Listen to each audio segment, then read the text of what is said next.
साहेब सतनाम। मैं भिकासी से विकानंदन आप लोगों को यहाँ के धरातल से रूबरू कराना चाहता हूँ। यहाँ 24 घंटे साहेब सतनाम की ध्वनि चलती रहती है। 450 वर्ष पहले की एक पुरानी ऐसी घटना घटित हुई है कि श्रीमान इनके जो शिष्य थे श्रीमान गुलाल साहेब जी की ये विरासत रही है 350 बीघे की। लेकिन इनके पिताजी अचानक एक घटना घटती है उनके साथ कि दिल्ली में मुकदमा हो जाता है और दिल्ली मुकदमा देखने के लिए श्रीमान गुलाल साहेब जी दोनों लोग साथ जाते थे। लेकिन एक गुलाल साहेब जी उनके हलवाहा थे और गुलाल साहब यहाँ के 350 बीघा के जमींदार थे। दिल्ली मुकदमा के दौरान अपने गुरु का भी उन्होंने चुनाव किया जिनका नाम था यारी साहब। लेकिन थोड़ा सा इससे आगे मैं आपको बताते चलूँ कि एक तरफ माँ बावरी साहिबा उनके शिष्य बीरू साहब और यारी साहब जो एक ऐसी परंपरा का निर्वहन कर रहे थे जो साहेब सतनाम के पंथ से चलती है। और ये जाकर के यारी साहब के ये लोग दोनों लोग शिष्य हो गए। इनके जीवन में एक ऐसा अवतरण हुआ घटना का कि दोनों लोग दिल्ली गए हुए थे और वहाँ पे उन्होंने कहा भूला जी आप जा कर के सरकार की गुरु जी की सेवा करो, मैं सुबह सेवा करूँगा।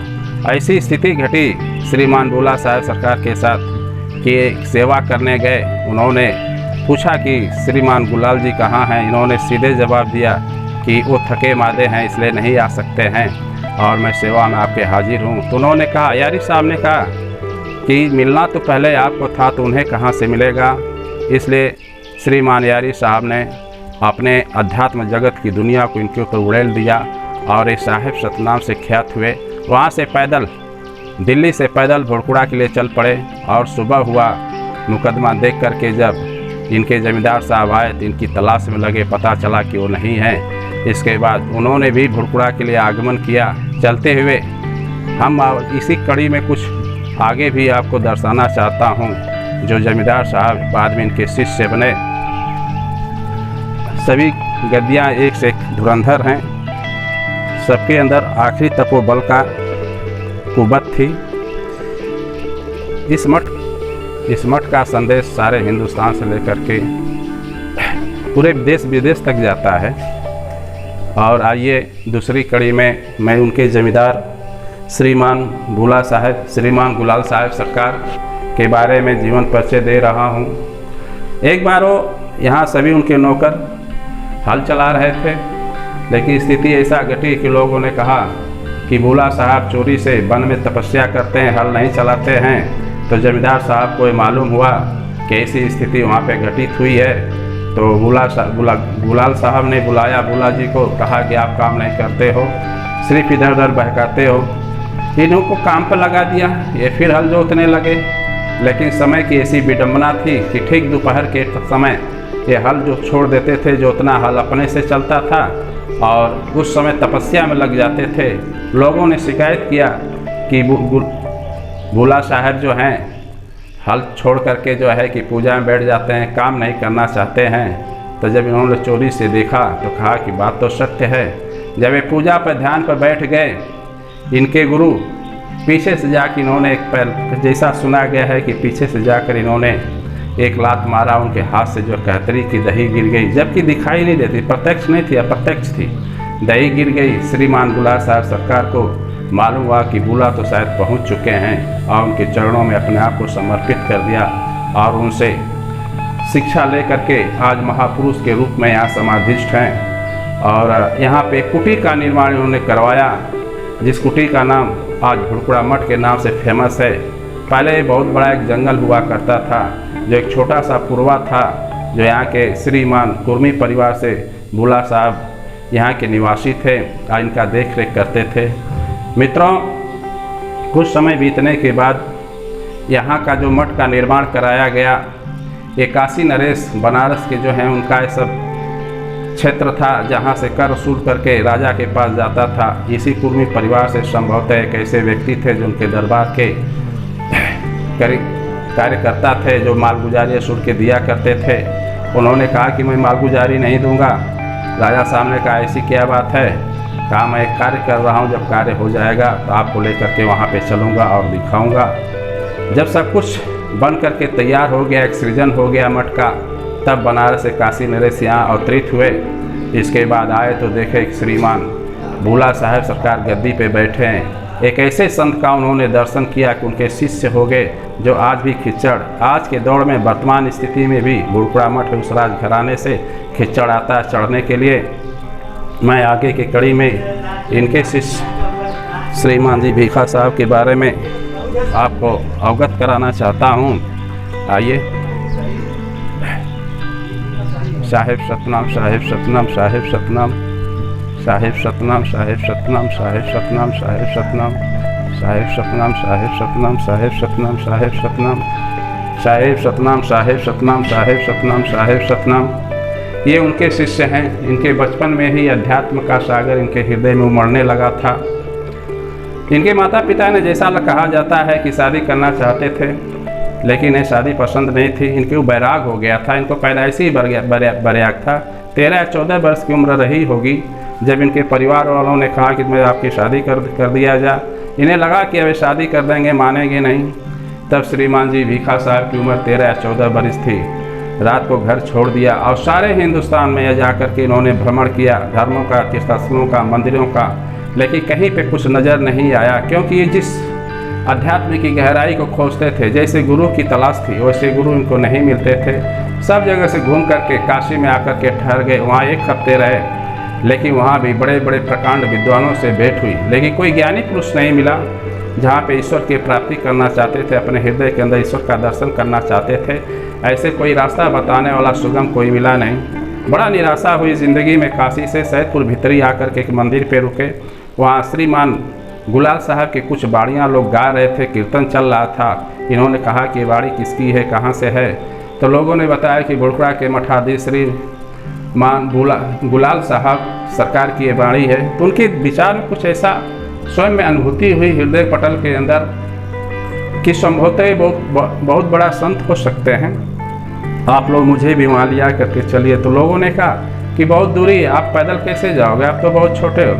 गुरु जी ने कहा कि मैं चलूँगा, बिल्कुल चलूँगा, मेरे पास इतना सामर्थ्य, क्षमता, आत्मबल है कि मैं पहुँच सकता हूँ। और इधर श्रीमान गुलाल साहब सरकार को मालूम हो गया कि हमारा उत्तराधिकारी आ रहा है। उन लोगों के साथ श्रीमान जी गुरु जी भीखा साहब पदार्पण किए। जैसे ही मठ के अंदर श्रीमान गुलाल साहब ने कहा कि आओ पुत्र, मैं तुम्हारा इंतजार कर रहा था, और अपने गोदी में बैठा करके उस ज्ञान तत्व के बीच को इनके हृदय में बो दिया।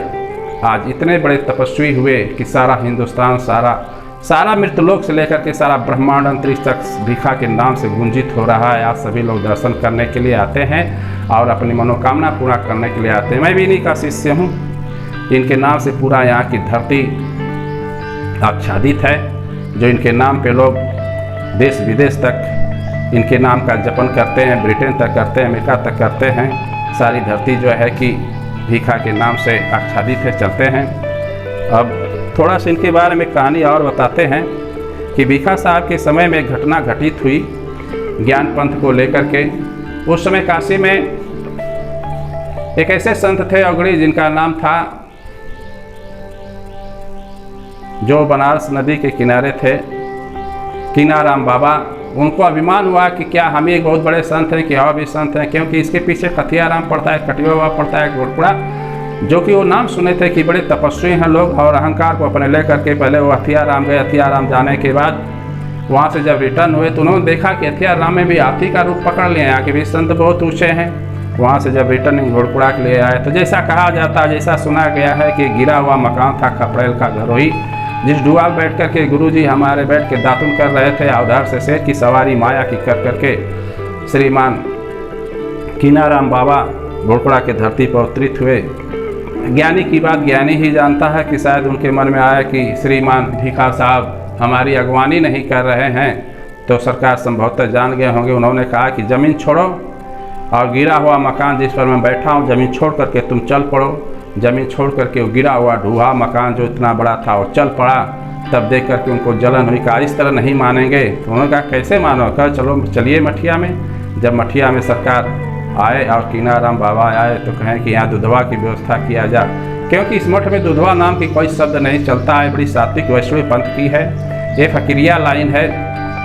इन्होंने कहा कि यहाँ दूध मिल सकता है, तो कहा, तब कीनाराम बाबा ने कहा कि यहाँ पे जो है कि मेरे लिए दूधवा की व्यवस्था किया जाए। तो कहतरी में जो दूध था उन्होंने कहा जाओ उसमें दारू लेकर के आओ।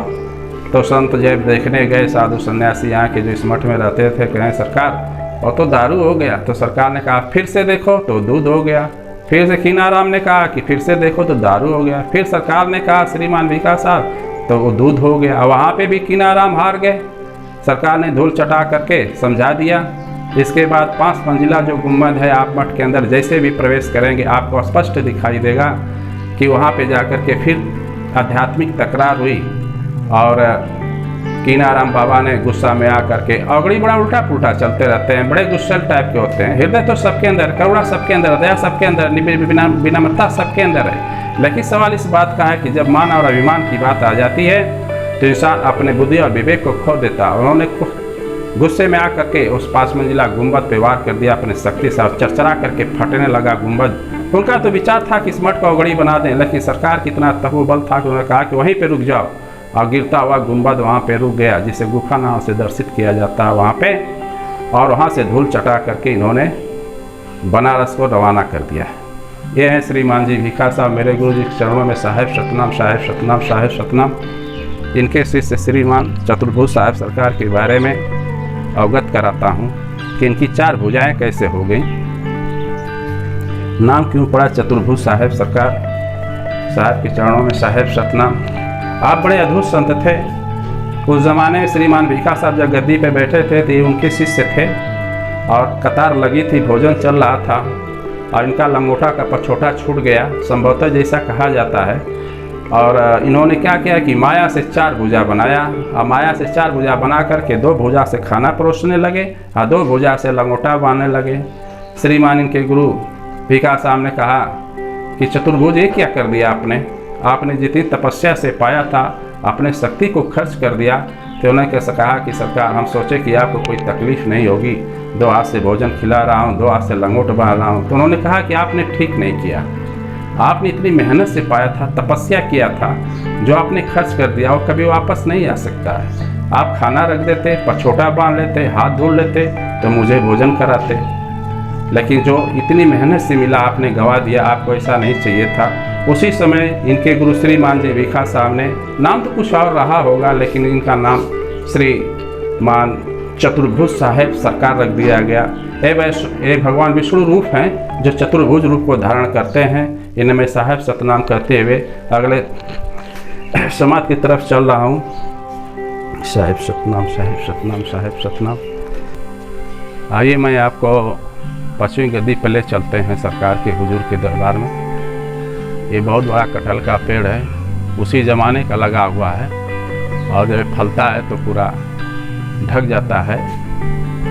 और ये पश्चिमी गद्दी है हुजूर साहब की, संभवतः नरसिंह साहब की है और ये नाम मिट गया, चुनाकड़ी लग रहा है, इसका स्पष्ट नाम नहीं कर सकता हूँ, लेकिन जो भी है आपके सामने है। बड़े दयालु थे, उदार थे हुजूर। सरकार लोग के कड़ियों में जुट करके अपने जीवन का उद्धार करके साहेब सतनाम से अपना नाम जोड़ दिया है। बड़े तपस्वी पराक्रमी थे। और मैं आगे की समाज पे चलता हूँ। सभी लोग एक से एक हैं, किसी के बारे में नहीं कहा जा सकता कि कोई कम है, बड़े अद्भुत थे लोग। और आगे मैं आपको दिखाते चलता हूँ समाज स्थल पश्चिमी।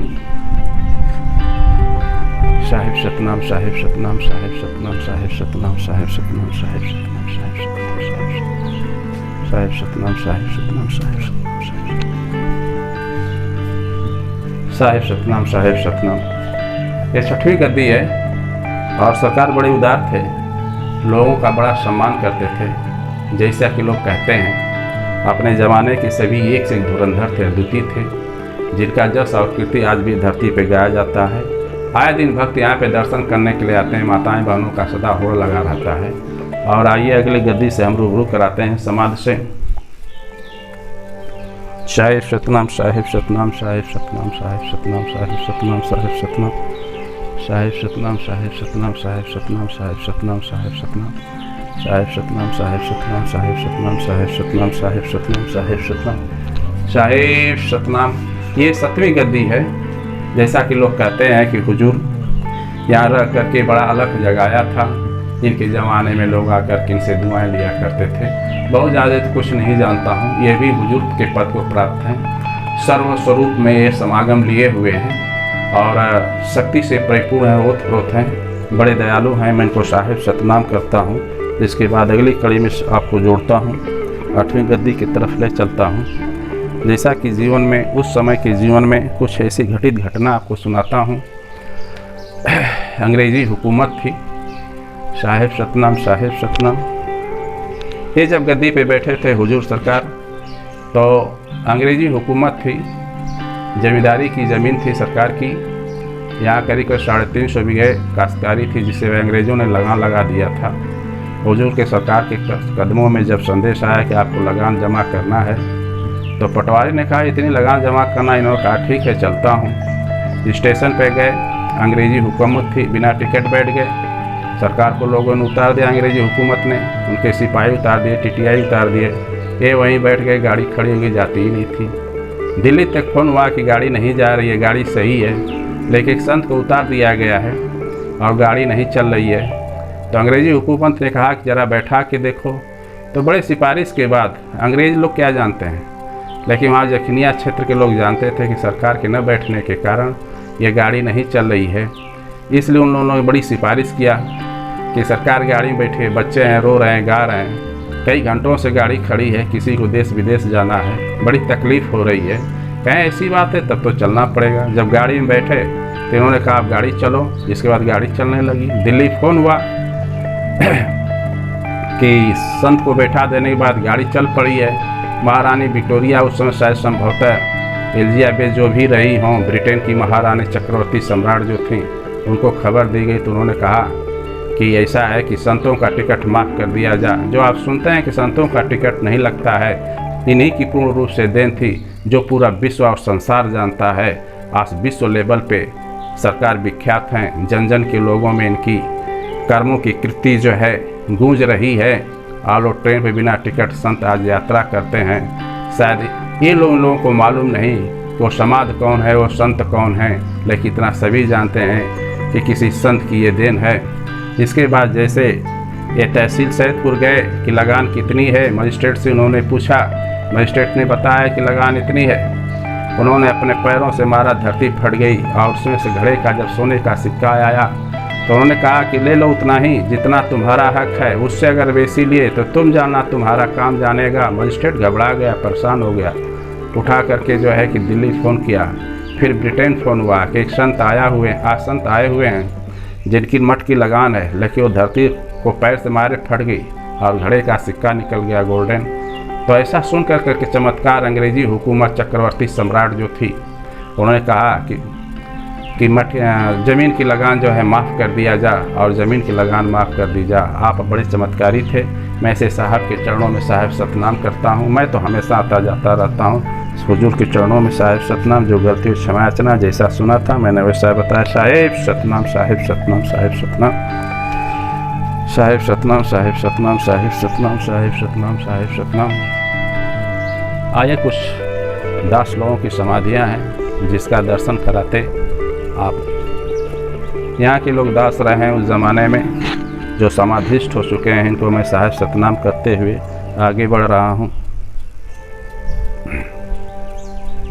साहिब सतनाम साहिब सतनाम साहिब सतनाम साहिब सतनाम। ये भी दास रहे हैं, इनका नाम नायक दास संभवतः था, जैसा कि मिट गया है। इनको मैं साहिब सतनाम करते हुए आशीर्वाद। ये संत निखुर दास जी हैं, जो यहाँ की सेवा में महापुरुषों के लगा रहते थे और संत समाधिष्ठ होकर अपने जीवन का इन्होंने उद्धार कर लिया। साहिब सतनाम कहते हुए मैं आगे फिर बढ़ रहा हूँ। साहिब सतनाम साहिब सतनाम साहिब सतनाम साहिब सतनाम साहिब सतनाम। एक खिलावन दास जी हैं हुजूर सरकार, जिनके चरणों में साहिब सतनाम करता हूँ। ये भी सेवा भाव में लगा रहते थे रात दिन, जो उनको आज मुक्ति मिल गई सरकार लोग के कदमों में रह करके।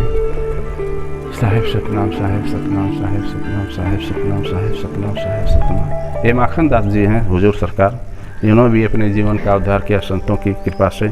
आइए आगे बढ़ते हैं।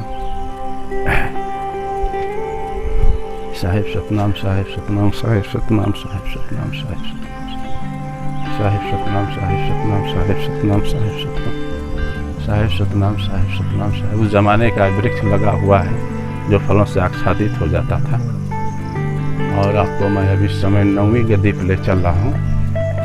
9वीं गद्दी भी अपने आप में एक प्रसिद्धि प्राप्त की थी। इन्होंने बड़े अच्छे कृत्य किए थे समाज के लिए, जो उस कृत्य से सभी लाभान्वित हो रहे हैं। शिक्षा जगत को इन्होंने प्रोत्साहन दिया था और प्रोत्साहन समाज की लिए एक बड़ा नैतिक उच्च विचारधारा से पल्लवित किया है इन्होंने। मैं इनको साहिब सतनाम करता हूँ। ये श्रीमान रामबरन दास जी हुजूर सरकार हैं और इन्होंने एक इंटरमीडिएट कॉलेज की स्थापना की थी। उस ज़माने में सैदपुर तहसील के क्षेत्र में सिर्फ 2 ही कॉलेज थे, एक सैदपुर और एक भुड़कुड़ा। बड़े अच्छे विद्यालय की स्थापना इन्होंने किया था, जहाँ पे हर सब्जेक्ट हर विषय पढ़ाई जाती है। अपने नाम में भुड़कुड़ा इस पूरे रेंज में क्षेत्र में सुदूर तक ख्यात फैला हुआ है। आज भी वो विद्यालय उसी तरह अपना शीर्ष स्तर उठाए हुए खड़ा है। बड़े अच्छे टीचर हुआ करते थे। ये सरकार बड़े दयालु थे, कुछ भी दया किसी पर कुछ भी दया करके दे देते थे। खेत नाल खेत दे देते थे और बड़ा दान करते थे। इनके विद्यालय से जो भी बच्चा इनके समय में आता था बिना भोजन किए चल गया तो बड़ी दिक्कत होती थी। एक बार ऐसी घटना घटी कि बिना भोजन किए स्कूल के बच्चे इनके चले गए तो इनको पता चला तो संतों के द्वारा बुलवाया इन्होंने, कहा बिना भोजन किए चले गए। हमारे यहाँ का नियम है कि जो आता है भोजन के समय भोजन करके जाता है, आप भोजन करके जाओ।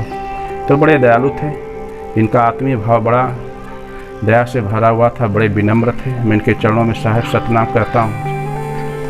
साहिब सतनाम, साहिब सतनाम, साहिब सतनाम, साहिब सतनाम, साहिब सतनाम, साहिब सतनाम, साहिब सतनाम, साहिब सतनाम। आइए 10वीं गद्दी पे चलते हैं। अभी बहुत हाल में ही मुश्किल से 15 वर्ष नियर अबाउट 16-17 वर्ष हुए होंगे जिन्होंने समाध लिया है।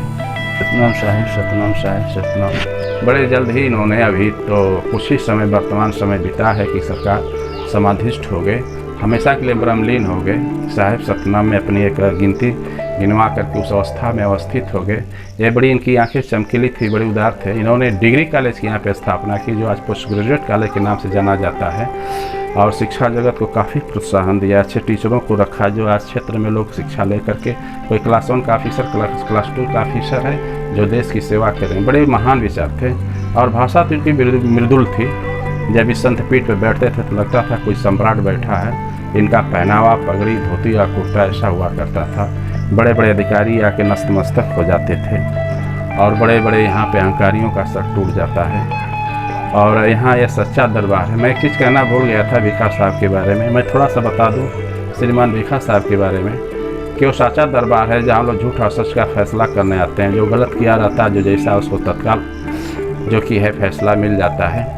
और लोग कसम खाने के लिए मठ में आते हैं। और जैसा कि बताया जाता है कि गुरुजी पहले ज़माने में जब समाधिष्ट हुए थे श्रीमान भिखा साहब, छूट गया था थोड़ा सा, तो इसलिए मैं रूबरू करा रहा हूँ उस कृतियों से सरकार के।